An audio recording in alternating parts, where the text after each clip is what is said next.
So in this final chapter, we're gonna cover how to present and showcase our animations in the nicest way possible without going too crazy, you know, with like going Arnold or VRai or stuff like that. So Maya has the viewpoint 2.0, which is really nice. With a few settings and a few lights, we can get a very decent result that we can use to showcase the animations, not just in a, you know, standard render like this, and give them a bit more flair. So if we go to the render 2.0, two things I really like to always use is the ambient occlusion. As you can see, it already gives us a lot more volume in the character. And because it's just for the final render, go with the maximum samples and the anti-aliasing. And if we get closer here and we look at the edges, when we activated this, it softened quite a bit. So that's already like a good 2 steps. So once we have those two, the next step obviously is lighting. And obviously if we turn on the lights, there's nothing because we have none on the scene. But for this, I usually like to do one of these two approaches I'm going to show you. One is the 3-point light setup that you can Google, and there's tons of documentation. And basically it's like three main lights, one key, which is the main one fill, and one back or rim light, which is going to give us this really nice, you know, rim on all the character. So I'm going to follow this exact same setup. And if we come here, I'm going to hide the light first. I did this same setup on the scene. So we had our key light here, fill, and the back or rim light. So we're gonna do is like quickly showcase each of them. So the key light, as you can see here, and the good thing is that you can come in here into key shape and play with the value, so you can see, you know, what it's doing, change a bit the color temperature, you know, if we more like warmth color, stuff like that.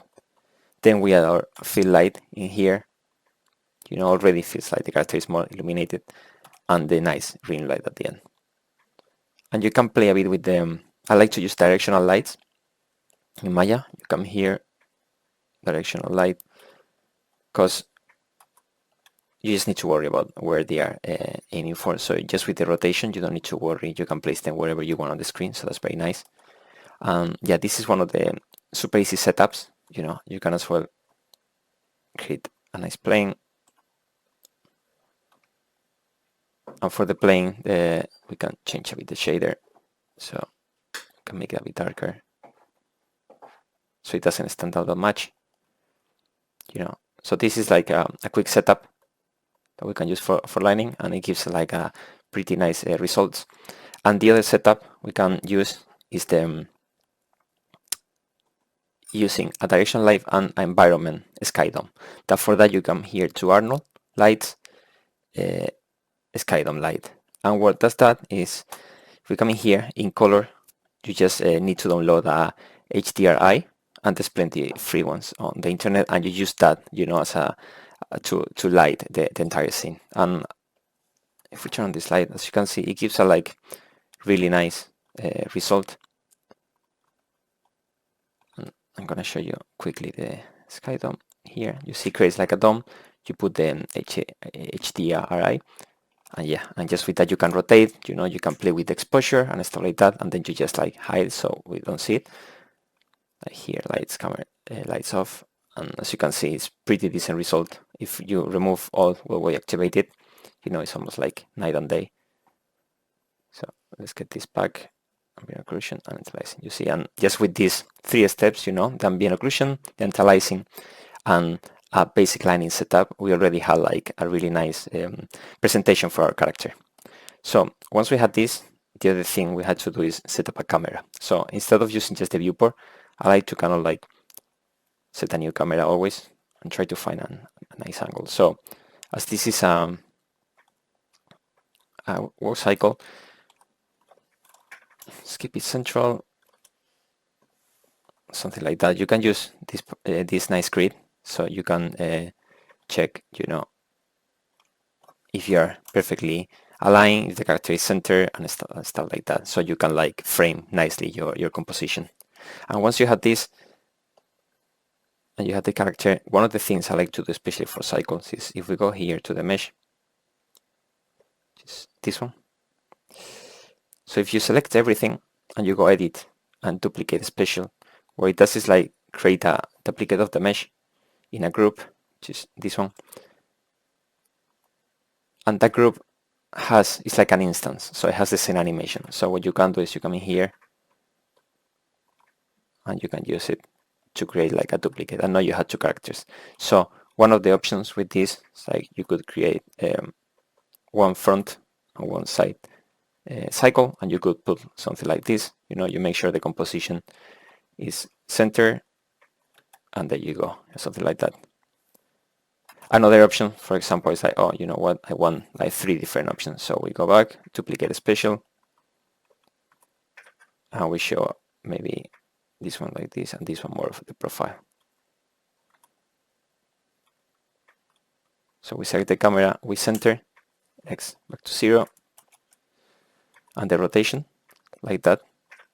And now we have like 3 characters we can play to make sure, they are all the same distance between each other.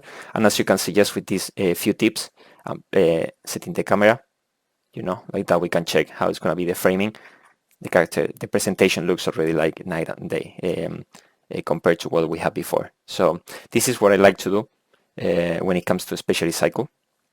This is the walk cycle. I have as well here the run cycle that I'm gonna show you, and it's literally the same approach as you can see. And we have the 3 cycles in here. Yeah, just with this, the render looks way nicer. So yeah, feel free to play around. With the duplicate special, it's really cool because you have kind of different like characters.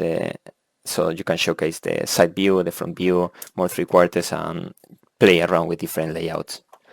Once we have that for cycle, the other thing is the attack. So the attack is obviously not a cycle. So what we want is, in this case, because it's kind of like a simple attack, I don't want to go too crazy with the camera. So what I did is just like create a basic motion that follows the character. So in this case, I like just start. So breaking down the camera, it moves together with the character forward, as you can see. So we always keep this nice third of the screen for the character. When it comes to composition, one of the nice rules to follow is the rule of thirds. So you can divide the screen in 2 thirds, and if you place the character in one of those thirds, it's gonna always like be more appealing and pleasant to see. So let's remove this. So we have the character in that side, which is good. And then, as I said, the camera moves a bit down. What it does, as you can see, is like just moves around a bit with the character. So what it is like, almost, in this case, we want the character to lead the motion. So what I'm doing is, when the character goes down, the camera then starts to go down a bit, and then when the character, as you can see, start going up, then the camera start like following a bit, so it goes a bit up, hold a bit in the position. When the character drops here, boom, it drops as well. And if let's open the graph editor. So I picked the camera because I have it in a layer, that's why I have keys and everything, but you don't need that much. But as you can see here, the up and down is literally a very subtle. Let's go back to the camera. It goes down with the character, and then when the character is slightly going up, that is when the character takes off. It's like when the camera follows. And then I like always very subtle, but to add a bit of camera shake. Boom, here, when the character has the impact. It's very subtle, but also help like, enhancing that feeling. And then another things I like to do is like, if you don't want to get too complicated with cameras, it's better to have a nice composition and keep it still, and that's gonna work amazing. If you want to play a bit, for example, another bit of motion like this, as you can see, add a bit of residual motion. So it's never like completely static. There's always like a bit of very subtle up and down motion, and that's gonna help a bit like keeping the camera alive and not feel rigid. Same on the other axis. There's a bit like very smooth waves with the translation of the camera. One of the things here I just baked it, but for example, if you had the camera, what it did originally was to do the shake in a layer. So what you can do is like you select your camera, you create a layer, and then same as we saw with the secondary motion for the plates, you can do the same. You can add some shake, and then you can play with the weight of the layer, and that way it's like you don't have to mess up with your original camera, and you can get like really nice result and experiment. Oh, maybe a bit more shake, maybe a bit more subtle, until you get something that you like. And one more thing I wanted to mention as well for presentation is from the same Kyle that they got the rig. He has a really nice motion trail script that you can get as well, and it's really good because just adding a bit of trail, you can see nothing crazy, just a tiny bit, especially during the impact, to get the feel is gonna like enhance even more your slashes, of your impact. There's packs of VFX as well out there, or you can play around with primitives here in Maya and with the shaders, with the incandescence, the transparency and stuff. Even if it's a tiny bit, that's gonna as well help, like especially if you're doing magic attacks or some kind of crazy impact, it's gonna always help to sell the motion. And yeah, and just with those tips, as you can see here, already the character and the animation itself, like it looks way nicer, and this is in a pretty decent state at the moment to just like render, and then you can use it for your demo reel or for post it anywhere. But yeah, those are the few tips and tricks I like to use for rendering the characters. As you can see, there's not much. It's just a few touches and the lighting, some the viewport render, and then set up a very basic camera, even if it's a static camera, just to have like a nice composition, so it looks more appealing and nicer.